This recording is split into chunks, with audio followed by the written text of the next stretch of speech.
Everyone, and call the Washington County Board of Education October meeting to order. I'm going to ask Mr. Eric Barnes to start out in prayer and board member Joe Robinson to lead us in pledge after the prayer. Thank you. Please stand. Let's pray.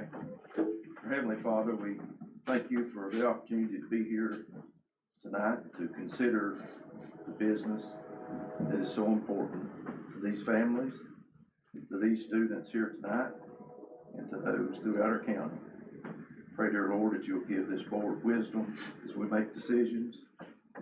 And we pray, dear Lord, your blessings on all the students in this county and their families.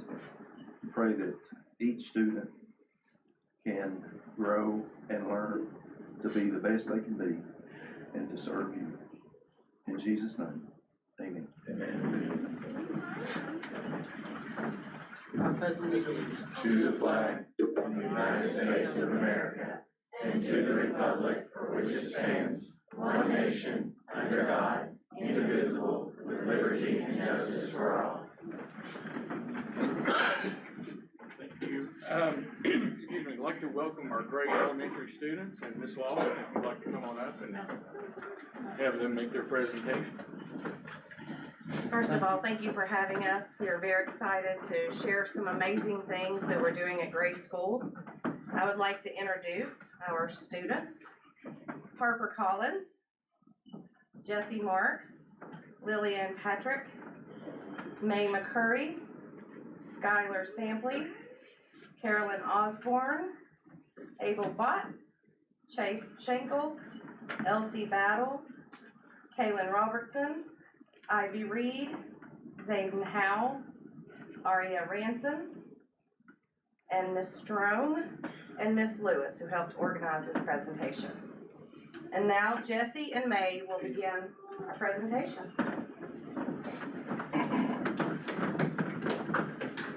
Good evening, everyone. I'm May McCurry. And I'm Jesse Marks. We're students at Gray School, home of the Golden Knights. Tonight, we're excited to share a special video that highlights our school, our students, our teachers, and all the things that make Gray School such a great place to learn and grow. This video was filmed and edited by Gray School students. We can't wait for you to see our school through our eyes. Let's take a look at what makes Gray School so special. To Gray School, home of the Golden Knights. Every day our students, teachers, and families come together to create a school where learning, growth, and community thrive. In our classrooms, curiosity comes alive. From reading and math foundations to hands-on STEM projects, students are challenged to think critically, solve problems, and discover their passions. Every lesson is a step toward preparing them for the future. What makes a teacher or classroom special? It's easy to learn it.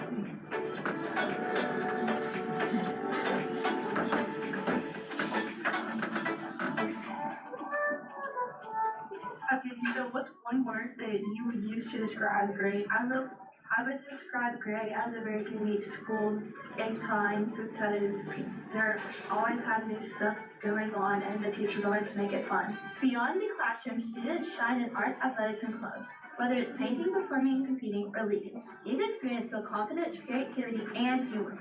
If you could describe one word, what would you say? Probably different. Okay, and what about you? Like high energy, Yes. and then just like carefree, I guess. How would you describe drama? I feel like it creates a lot of stuff positive. What's something that makes you proud to be a Gray Knight? We're good at sport.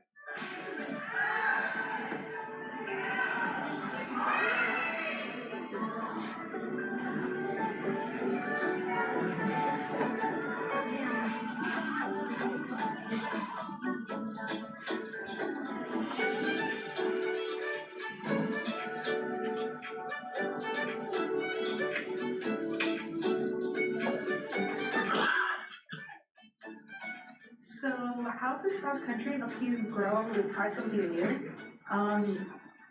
I've done it for 2 years, and it's helped me grow new relationships with new people. Our school is more than a building, it's a community.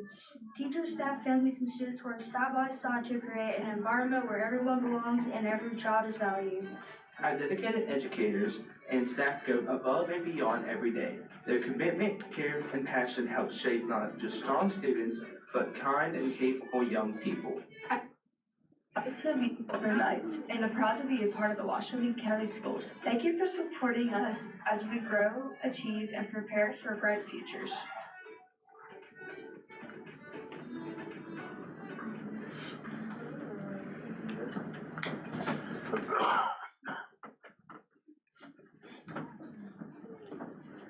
Wow, wasn't that amazing? We're so proud of everything happening at our school.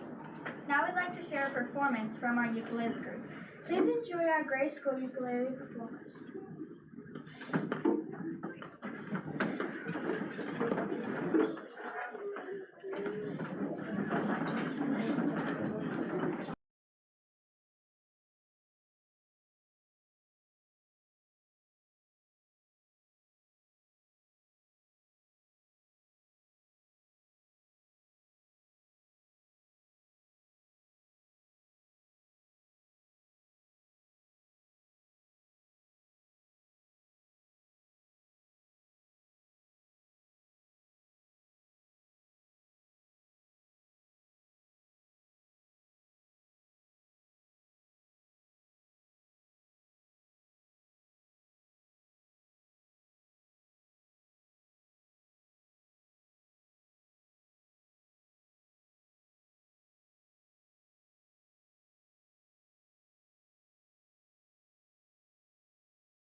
Second, Abel Botts, Zayden Howell, Shay Schenkel, Ivy Reed, Elsie Battle, Caroline Osborne was, hiding back there, Caitlin Robertson, Jesse Marks, May McCurry, Skylar Stampy, yes, Stampy, Lily Ann Patrick, this Lockett, Aria Ranson, wave, because we can't see you, and then Harper Collins. Did I miss anybody? And these are all 6th, 7th, and 8th graders at our school, and in various classes with me, but we've all come together to put this song together for you guys. We hope you enjoyed it. Thank you. I am Ginger Strom, I'm the music teacher. Anybody else have any other questions for the students? How many 8th graders? Everybody hold your hands, 8th graders. Quite a few, about half. Great, awesome, good job. Thank you all. Thank you for sharing. Thank you. Thank you. Parents, thank you.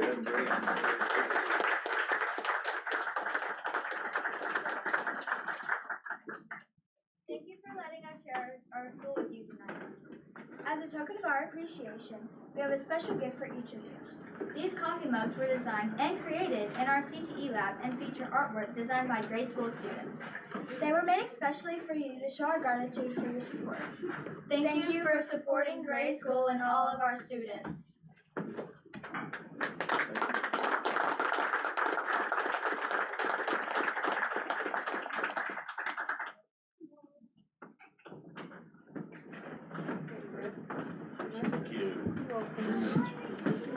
Thank you.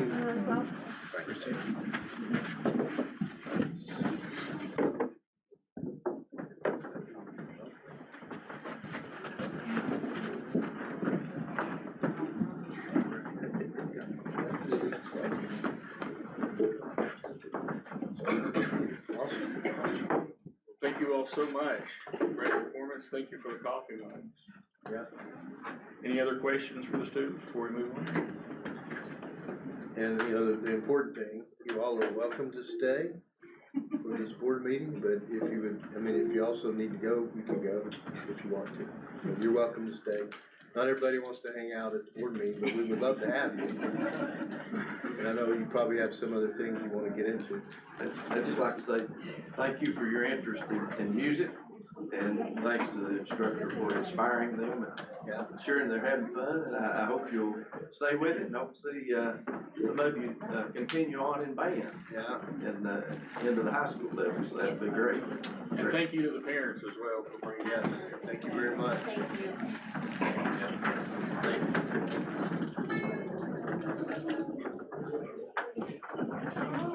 Thank you, Ms. Lawson.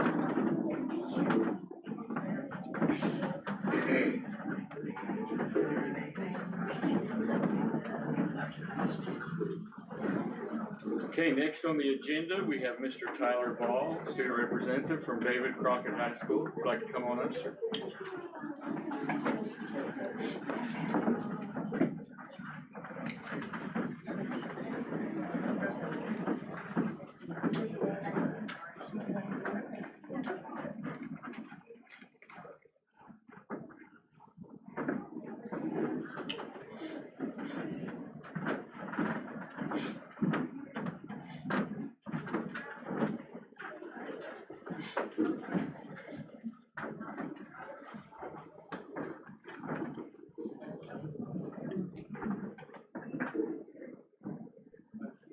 First off, thank you all for letting me speak here today. Director Boyd, Chairwoman Buchanan, distinguished board members, and fellow students and community members of Washington County. I'm addressing you today as a student and school board representative of David Crockett High School.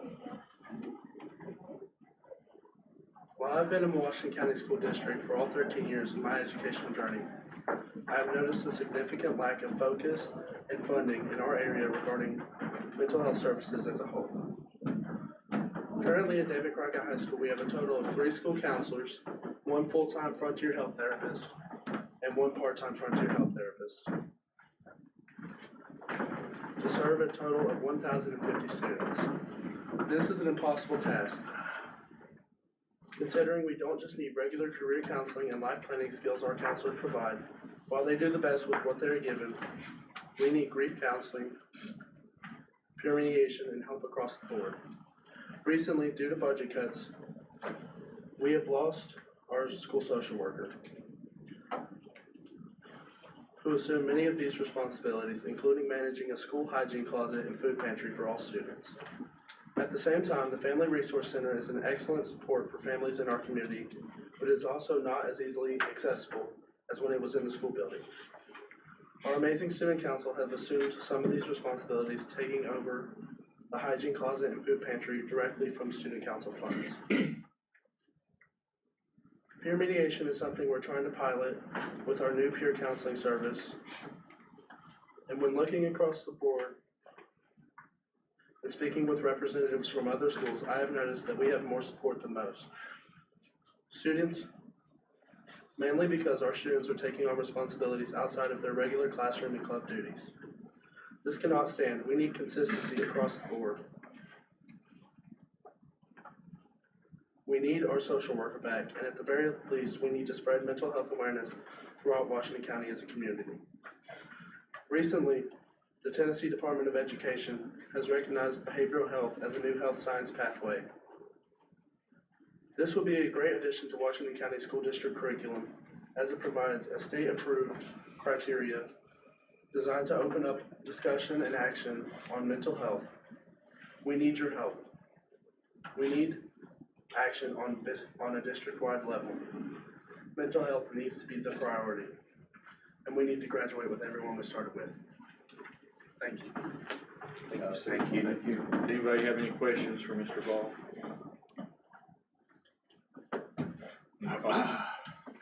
Thank you so much, sir. Thank you, sir.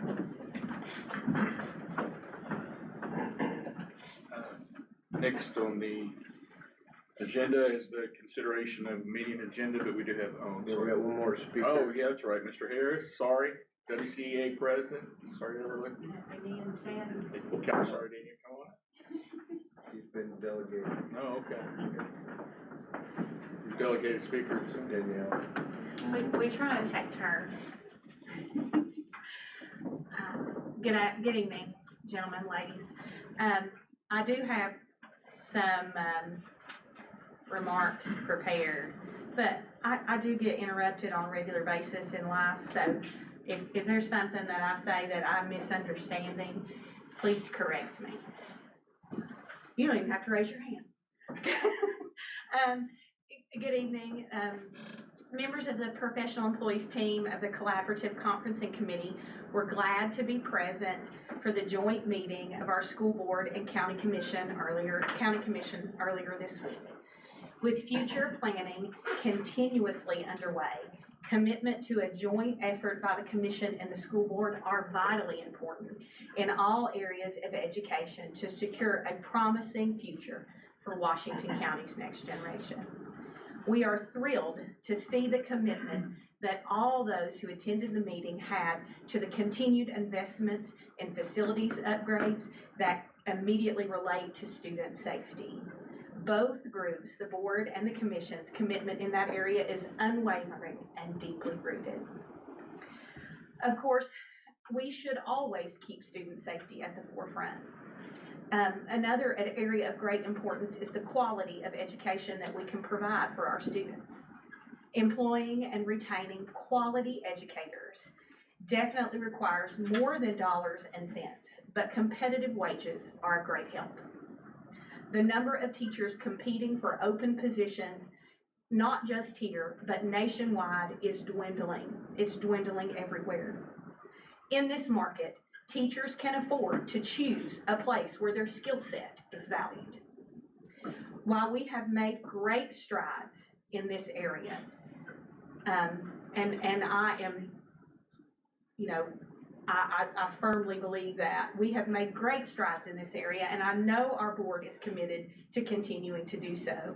The PECA team has been a part of the conversations with the board and witnessed the commitment of our director and our board firsthand in this area.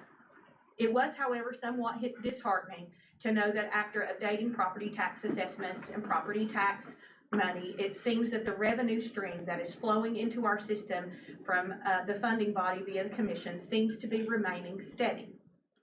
That leads me to the conclusion that while all the expenses around us are rising, there's not an influx that is making it here. Now, I do realize that that investments are being made and projects are being funded. We do not neglect that fact. We are not being left out in the cold here in the schools by any means, but the ability to plan for future increases that recur, such as those with salaries, is hindered without a revenue stream that is changing with the times. We appreciate the commitment of all of our local officials to be good stewards, but what better stewardship is there than planning for future growth? And what better way to plan for future growth than to provide a top quality education? Salary is an investment and not an expense. Raising teacher salaries is not about increasing spending, it is about protecting investments in quality of education. Teachers hold advanced degrees and spent lots of hours taking on responsibilities that are beyond the classroom, as you can see with our music group and Ms. Strong. They deserve a compensation that reflects their expertise.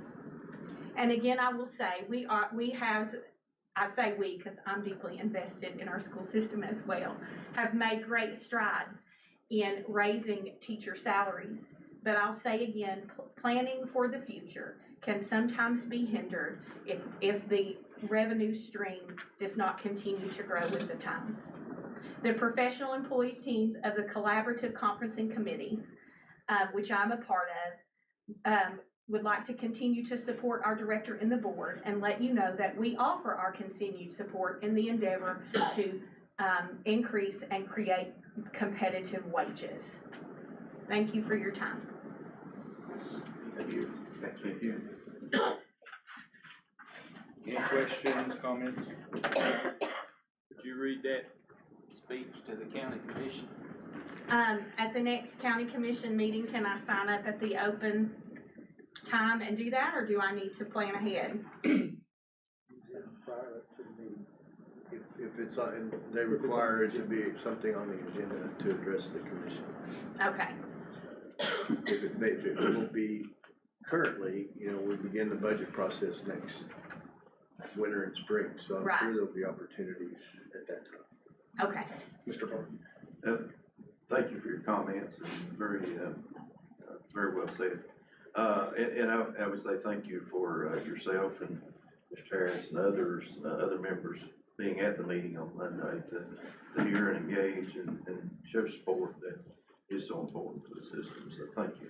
Well, sure. As part of the role of the school system and the professional employees working together in that collaborative conferencing, those joint meetings tend to focus on the areas that roll right into that ball field, right? We appreciate of course they are open meetings, but we try to come and make an appearance so we can see and hear. Thank you. Thank you. I jumped the gun there. I did want to go back to what Mr. Ball presented, the state loss funding for a social worker. Was that a grant through the state? It wasn't a grant, it wasn't a budget cut, it was a decision about using the resources. Okay. I knew we had some grants at one time, I thought. Well, it began with federal dollars. Okay. The original implementation of those was through ESSER funds. Thank you, and again, thank you, Mr. Ball. On the consideration of meeting agenda, we do have amendment. Do you want to add to the? Yes, I just request at the end of the agenda if you will add revisions to the 5-year capital plan. That would be the item. Discuss revisions to the 5-year capital plan. Okay, do we need a motion on that? Or just put it approve of the minute? Well, if you approve the agenda as amended or make the addition, then that's sufficient. Yes, sir. Okay. Do we have a motion to approve the meeting agenda as amended? So moved. Second. Thank you. Any comments? All right, roll call vote. Darlene Zephyr. Thank you.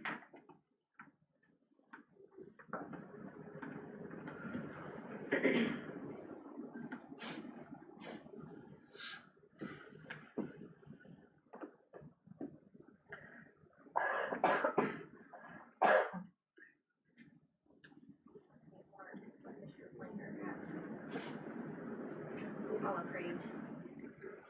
Okay, thank you. Next item on the agenda is public comment. No one signed up to do that or speak before us. And so we'll move on to the approval of the meeting minutes for September 4th, for the workshop, public hearing, September 4th, regular board meeting, and the workshop on September 23rd. Is there a motion to approve the meeting minutes? So moved. Second. Any question or comments? Okay, let's take a vote, please. No, you can judge.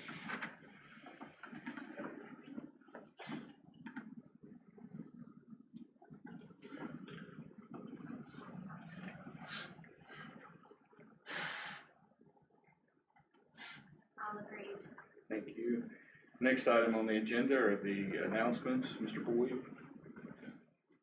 Just, ongoing, we wrapped up, school visits this week. As far as those that were scheduled this week, we have 4 schools left after the break, so we will wrap up our final school visits, close to the end of October. Fall break, of course, for students officially begins tomorrow, with a professional learning day for teachers, but all next week is the official fall break. But students do not return till that next Thursday. The teachers will return that next Monday, through Wednesday is scheduled professional learning or in-service days. And then because of the International Storytelling Festival, some of the commission's meetings have been adjusted. Hugh is the 9th on Thursday of next week instead of today. It wasn't today. And the budget committee will then be the week following that, the Wednesday following, on the 15th. And tonight is the mini musket bowl at David Crockett, and October 24th is the high school the actual musket bowl at Dana Boone High School. And then of course the monthly county commission meeting, just for your awareness, is the 27th of October. And we have a workshop on the 28th.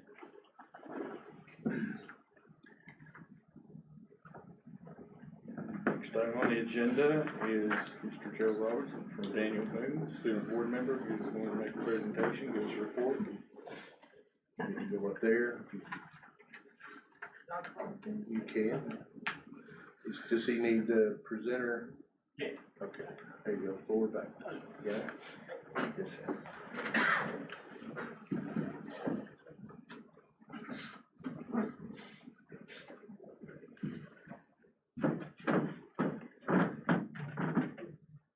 I just want to say thank y'all for having me. I'm a little nervous for the school board meeting, so I might stumble a little bit.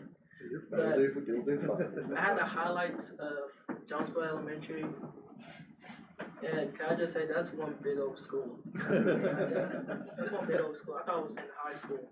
It is a good sized building, yes, sir. Yeah, there you go. This is their mission statement. They want to empower students by lifelong learning and just want to have a safe and high quality learning environment for their students. And that's pretty much it. That's all the Dr. Street gave me about their mission statement. And after that, that's the their mission statement that she emailed me. And the objective thing is a little sucker thing. The inside of it is what they want to achieve for their students, and the outside of it is what they're going to do to ensure those students become what they can best become. This is their belief. All children can learn. Each student is unique. Learning and supporting through vastly of instructional and planning assistance and student success is shared responsibility. Basically, every student's education is a responsibility, and every teacher and administrator has has to work together to achieve that. Make sure every student can learn. This is the vision. The vision is just basically the same as the mission statement. They value each student. They want each student to learn and learn the best they can and provide the best learning they can. No matter what the student is, no matter what they're struggling with, every teacher strives to help that student learn to their best of their capabilities. Student empowerment, they have something like a school store that students can go to off of recommendations, and they get this other thing called Tiger, I think it's Tiger Bucks. Yeah, Tiger Bucks? I think it's Tiger. Right. Yeah, Tiger Bucks. They go, it's like this little place in the office called a Tiger Mall where they exchange them for like food, candy, stuff like that. And I think I got, and they also have a student advisory council, which I think is for elementary school or middle, yeah, like mix of both. It's pretty good because my high school just got one, so I think this is like a big improvement for like an elementary or middle school to have one. And this is like what the Tiger Mall looks like, and on the bottom right is the like Tiger Bucks, and that's what it looks like. Just a little room in the office where they can go in and exchange little Tiger Bucks for like treats and toys. I didn't see all that much. I guess they running low. It's gonna be fall break. Maybe that might start back up. Maybe they can get some good stuff. Fall break comes around. Maybe they saved up their little Tiger Bucks. They can get something. They can get some good stuff. But thank y'all. That's all I had. Thank you, John. Good job, Jay.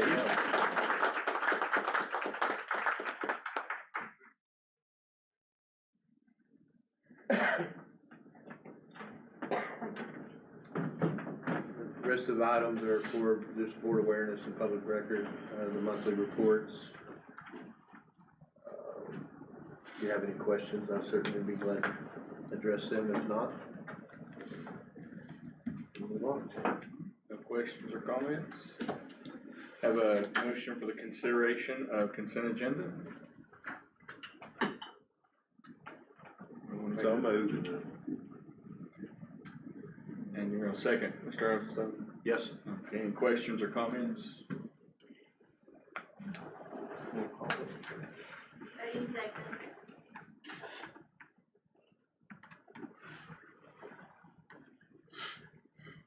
All agreed?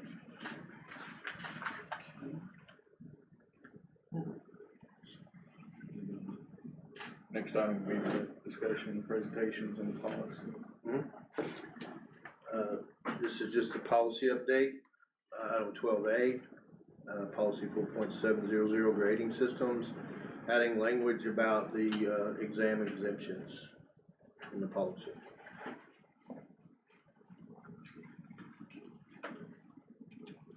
Do we have a motion to approve that policy change dealing with the grading system? So good. Okay, do we have a second? Second. This is the first reading.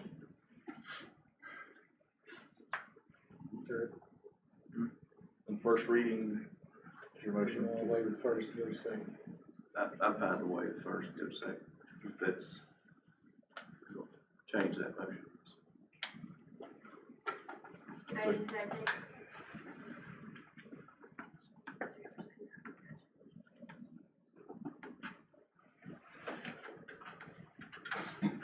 All agreed?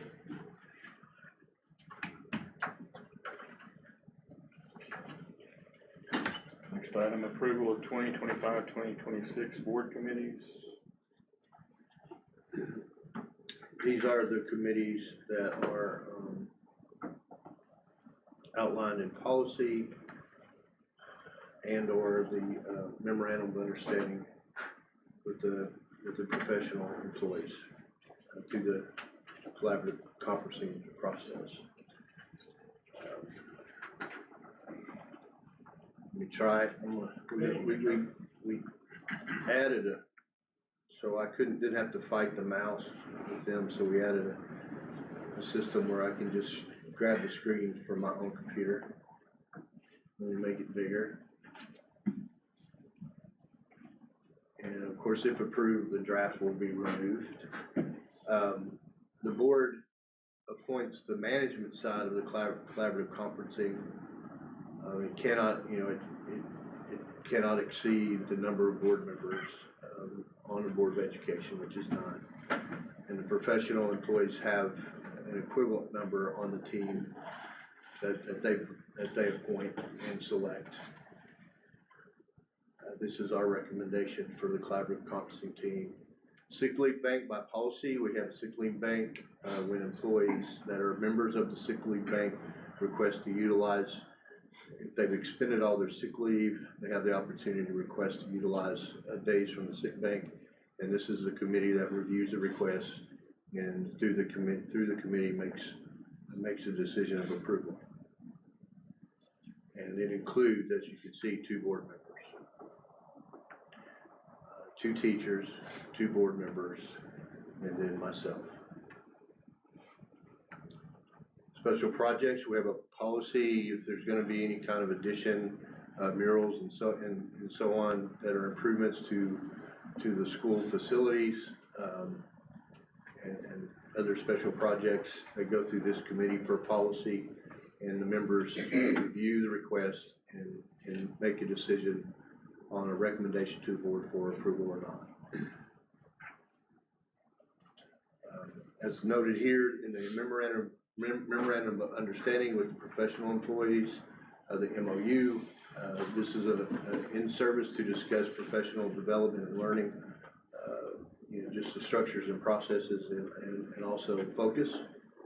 This is the list that includes teachers as well as district level staff. As you can see, we've recommended district staff as well as principals and teachers. In the MOU we noted, it's noted in the MOU, a minimum of 2 classroom teachers must be members of the Professional Association, WCEA. And they do represent this group. Curriculum, same way, discussions about changes, adjustments in our district curriculum, those kinds of, just a review process and also an opportunity for everyone to be at the table in discussions. Again, this is listed in the MOU, and this recommended group meets the criteria that's outlined in the MOU. Calendar committee. This is also an MOU that there'll be representatives from WCEA, teacher representatives. We have a group that also has parents involved.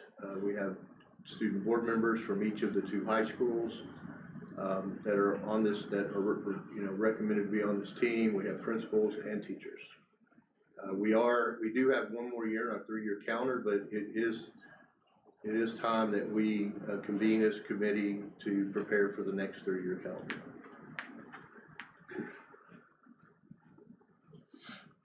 The DHA, hears any appeals to long-term suspensions and makes a decision that is aligned to Tennessee law in that respect. This is the recommended disciplinary hearing authority. Not all of these members will meet at the same time, but they all are available when there is a hearing that is to be held, and they're pulled in to represent and to hear the appeal of the student or parent or others that could be a part of the appeal process.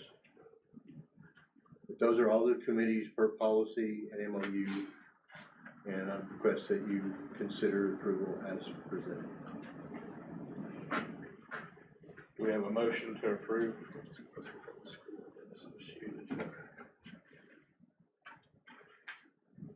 I move for approval of the committees as presented.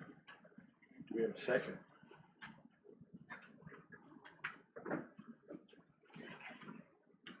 We have a first and a second.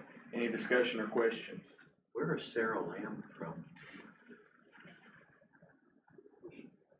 She's listed as pre-K-8 principal of the disciplinary committee. Oh, that's Miss Lamb at Ridgeview Elementary School, assistant principal. Assistant principal, okay. Any other questions, discussion? If not, roll call vote. Tony Nathan.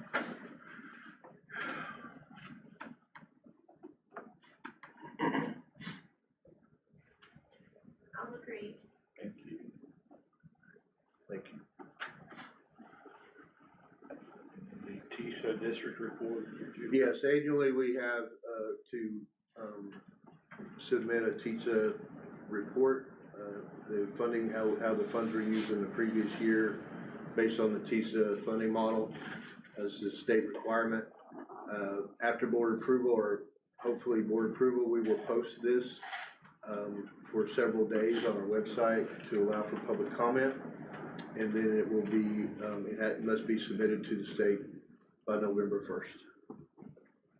So what the next step would be, assuming board approval, would be our team will put it on the website to allow for people to review it and provide any public comment that they want to provide. Do we have a motion to approve the TISA district report to be presented? So moved. Okay, do we have a second? Second. Okay, any discussion or questions? If not, roll call vote.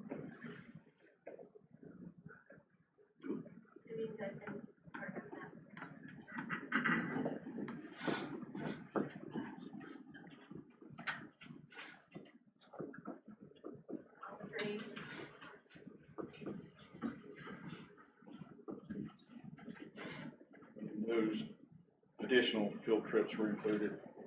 Yes. Yes. I'm trying to get my, after that screen change, it's not cooperating.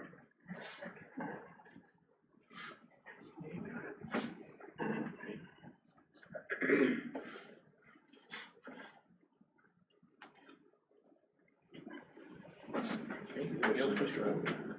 My screen's not working. Thanks. Okay.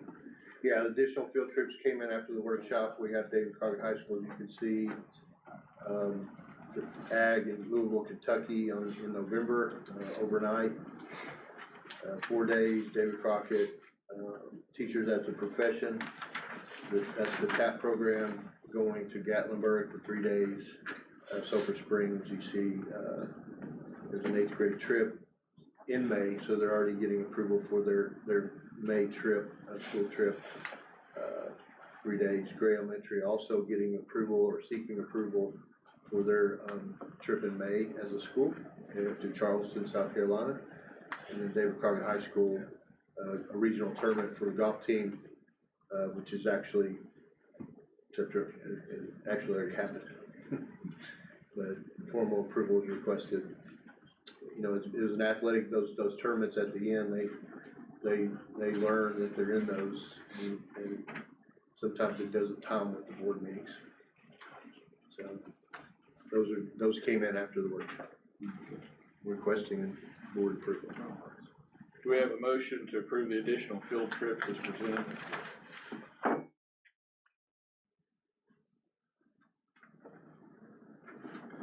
So moved. Thank you, sir. Do we have a second? Second. Any discussion or questions? I would just ask the regional golf tournament, and after the fact, I understand that's okay. They had to stay overnight, but they were just playing. Their times were late and early. They had it over the weekend, and they had to come back, and so they thought it was best to stay overnight. Even though it was, an hour and a half away, the early tee off the next morning after getting done in the evening, late round. That was their request to travel back and forth. Hope they won. I hadn't heard an update.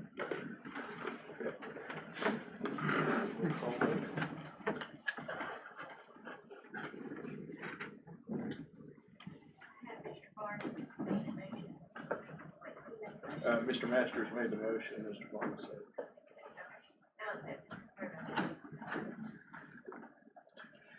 Mr. Boyd, are you coaching the golf team these days? No, sir. No, sir. They would not want me coaching them. you have anything else? Just a item that we added? I'm sorry. voting. Oh, okay. Sorry. No, sorry. All agreed. No fault. The item about the request for revisions to the 5-year capital plan. Mentioned in the meeting with the commission Monday night, we are looking at some revisions, mainly the bus schedule, the bus purchase schedule. And if this will work, I'll share with you.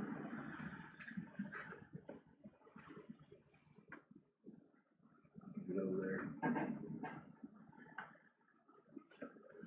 Okay, try to make it bigger. And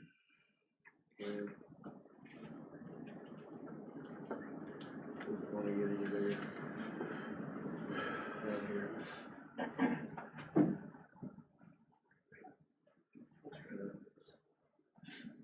I'll just slide it over. So I asked Dr. Adams to relook some time ago at our bus schedule. And this line 6 is, and I put it in yellow, highlighted yellow. Originally in FY26, this current year, 880,000, but we need to purchase 7 buses, which is actually this 1.12 million to be on schedule. But we did adjust the later schedules. The prior approved, that was approved on June 18th, was with the purchase of several buses and at 3.5 million.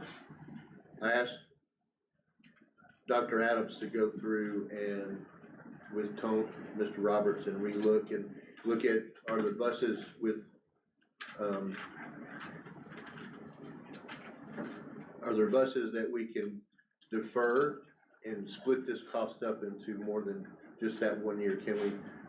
Can we purchase them over a couple of years instead of all of those in that 1 year? Oh, okay, sorry. So we were able, he looked at the schedule and we will have some costs. So if we maintain our buses and we can extend it a year, but we have to pay for two safety inspections and over that course of the year. That's the cost, but it's much less than buying a new bus. So Dr. Adams and Mr. Roberts were able to see a new schedule that allowed us to break this to fiscal year 28 and move some to the year before, and that helped us kind of spread that cost out instead of that one big pay that allowed us, What year was it we were supposed to buy? 28. 28. Yeah. So we're gonna move some to 26 and 27 and 29, correct? Yes, try to, and what we've done is we restructured even this year. We were only supposed to do 5, so we bring some down, spread them out over the multiple years. It helps us not having such a big year in the cost. But that doesn't really change a whole lot except for that 28 year where it really reduces the number of the costs we have scheduled for purchases on that particular year. And then the other changes, we did pull out.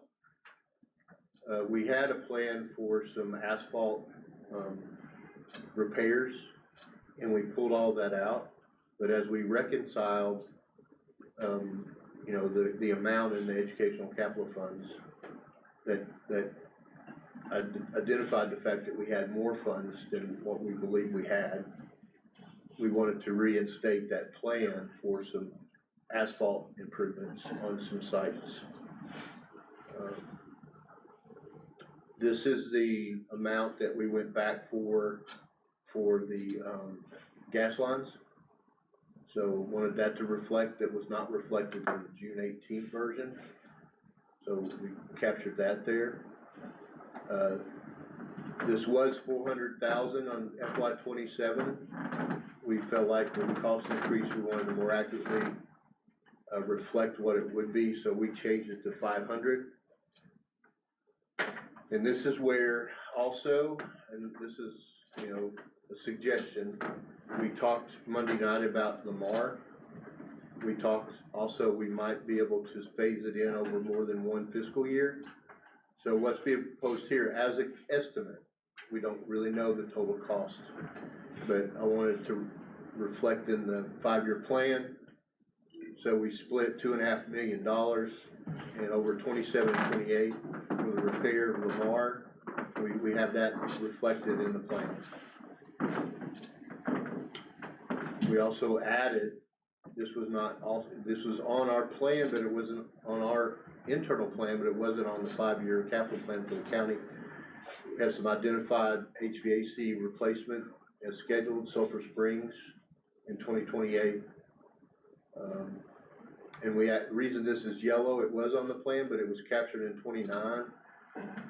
It needed to be at 28, so I've moved it to 28. But that's really currently all the changes to reflect the bus adjustment. And then what that did to the fund, you can see the fund balance at the bottom with those changes. So with this year's expenditure, the fund balance remains just under 5 million. With next year's estimated, and projected expenditures and the revenue that is, is coming in based on the pennies that are allocated to the fund, it still is maintained at 4 million. That big purchase in 28, because of adding the HVAC here in the Lamar, second phase of the Lamar work, it brings the fund balance down to just under 2.5. And then the other expenditures, you can see where the fund balance goes. The reason it goes from 29 and 30 from 3.6 to 1.9 is this big expenditure. Not sure where it went. There's something missing, but that's the year that we have scheduled out for roof replacement at David Crockett High School. Oh, there it is, right here. There it is. Yeah. That's an estimate. It could be more in 2030, but we have had that on the radar. That's when we have identified that we need to have that roof replaced by that time. So after that expenditure, without additional revenues, that would, with all of these scheduled expenditures that they did come to pass, that would put the fund balance down to 1.9 at the end of that fiscal year. Going into the next, 2031. And that figure has got the Jonesboro payment figured into it? That's no longer an educational capital fund, yeah. I thought they was pulling the money out of that to make that payment, so. It is, but it's not in this fund It's anymore. not showing. Well, it's not in the fund anymore. They moved those pennies over into another fund, but it's paying for that payment in addition to the payment to Johnson City. Well, my question was on Monday night was, when they done this, it was the county paying for the school buses. So apparently, they have moved it over and letting us taking the money out of our capital projects money instead of them writing the check, right? Is that what? Well, they write the check for every one of these expenditures. Well, my argument down there Monday night was they put so much money for the buses. Have they increased that money? No. So when that thing started, when they done the bus deal, it was X amount of dollars. All right, that was when a bus was $70,000, $80,000, and now a bus is $140. That's using 150 on the calculation. But what I'm saying is they're not putting no extra money in there to take care of it. No, sir.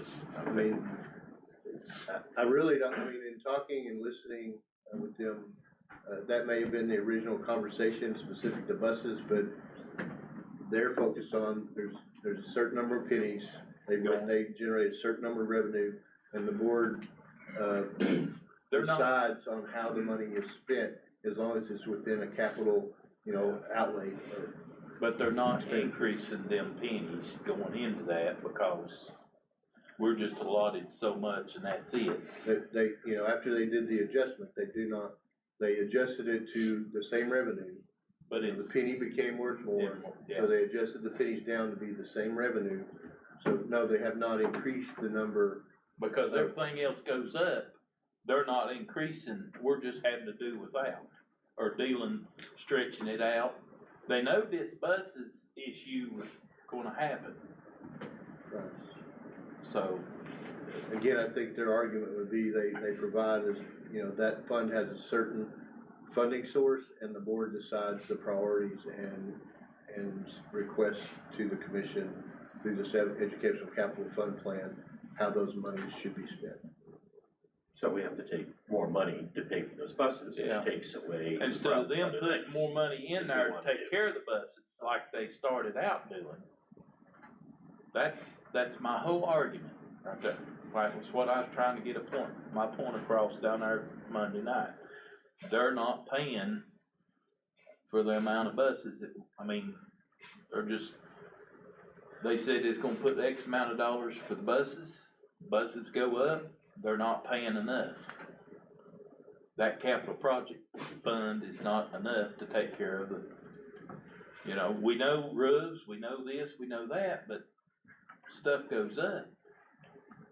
Well, we don't reflect everything that we have on our schedule. Some of the other identified costs, if we put everything on there, we would be requesting probably $6 million a year in expenditures because of roofs, the need to resurface all of our parking lots and drives, and some other some other repairs to our facilities. So we have not reflected every expenditure in this 5-year plan. We just tried to prioritize.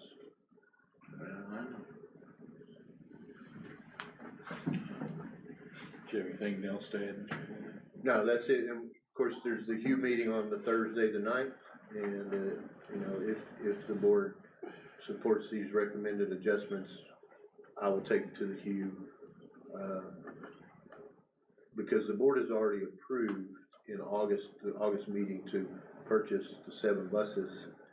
We had to work out exactly the total amount where those funds were gonna come from to purchase the 7 buses. Two or three comments, if will, every item on there is going up. I think if there's a case to be made is that maybe 5 million or whatever the total is each year is just not enough.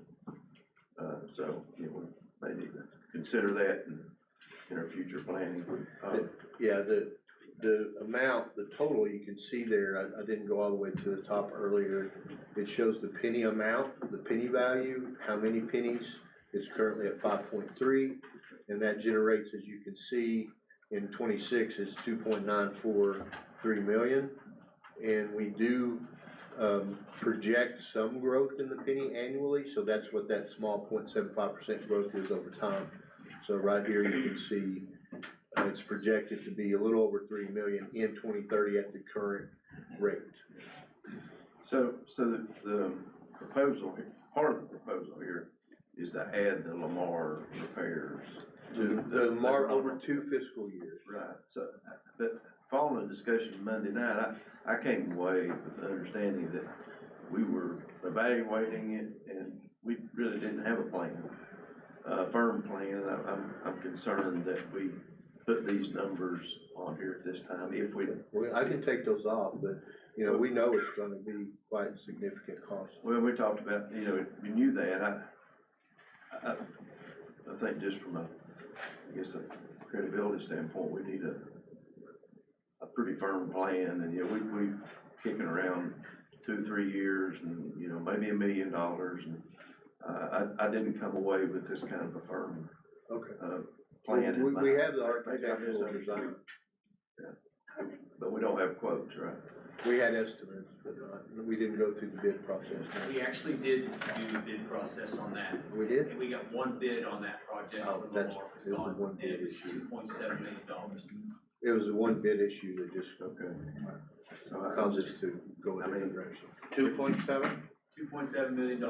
If we have to update this plan right now, this is the best projection we have, but I'm wondering if we have, that's a big chunk. I can take that out, and we're not at that point, I just tried to incorporate that. We can take that out knowing there's gonna be additional conversations around that. Personally, I like to feel a little more comfortable with the numbers, given the size. Sure, I mean, that would be a matter of me deleting that out. You may see that different. My next question is, you mentioned, two inspections a year on buses to help us extend the life. Do we have opportunity to incorporate that more, or is that just a one and done? No, it'll be a change in our practice. If the buses are in the condition, which our mechanics do a great job maintaining them, if we can extend more buses another year, that changes our schedule, purchase schedule. So is that gonna be the planned mode going forward for all the buses? Okay, I like that. But just to get, if they're certified and they pass inspection, that means that they're safe to be on the road, and we'll keep them on the road. What is the price of that?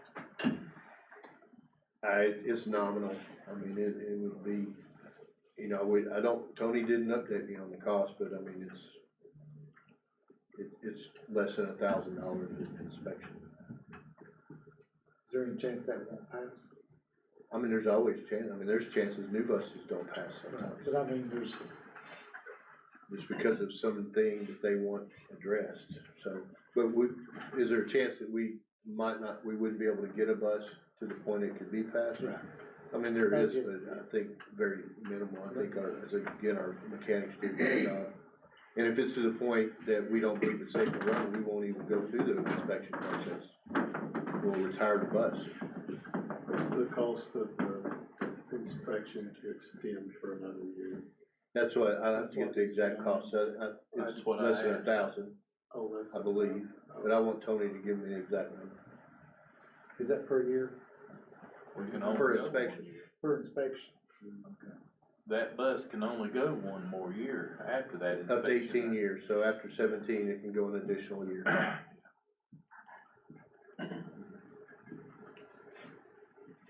Our cycle has been, apparently 15 years, which is what the law says.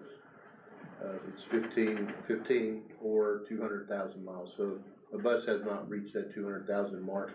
We can continue to keep it in service, but we have to have those inspections to keep it in service. Anything else? Do we have a motion to approve the revisions to the 5-year capital plan? So moved. Okay, is there a second? Second. Okay, any questions or discussion, and are we removing the item of Mr. Barnes that you mentioned? We're removing that. I did. I see the logic in it. Yeah, we can always come back and probably next budget cycle. That makes sense. I just wanted to make sure it was there, but we can bring it back officially as we prepare it to be for next year's budget. I think that it should be included in next year's budget cycle, so we can bring that back with some more additional information. Yeah.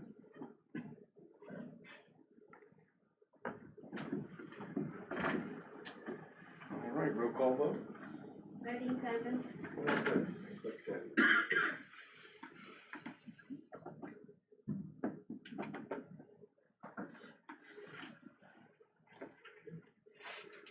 Agreed.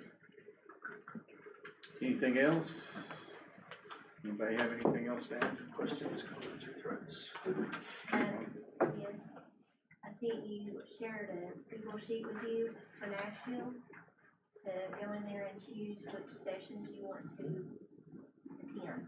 So if you can get that to me so I can finish our registration, please. All right, prayers for a safe fall break for everyone, and prayers to our communities where we have lost students on both ends of the county. Prayers to those communities and their